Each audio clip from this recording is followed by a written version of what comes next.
এই আনসার সদস্যরা ঢাকা বিশ্ববিদ্যালয় শিক্ষার্থীদেরকে বেদমভাবে পিটাচ্ছে। এই আনসাররা ঢাকা বিশ্ববিদ্যালয় শিক্ষার্থীদেরকে, ঢাকা ইউনিভার্সিটি এসেছিল তাদেরকে,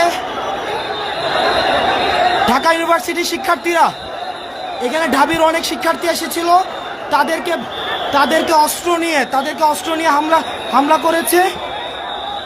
আমাদেরকে সকাল থেকে ঘিরে রেখেছে, আমাদেরকে আবদ্ধ করে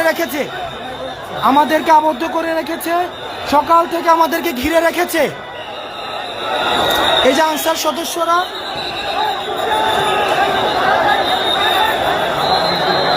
আমাদের বিশ্ববিদ্যালয়ের অনেক ছাত্র আহত হয়েছে।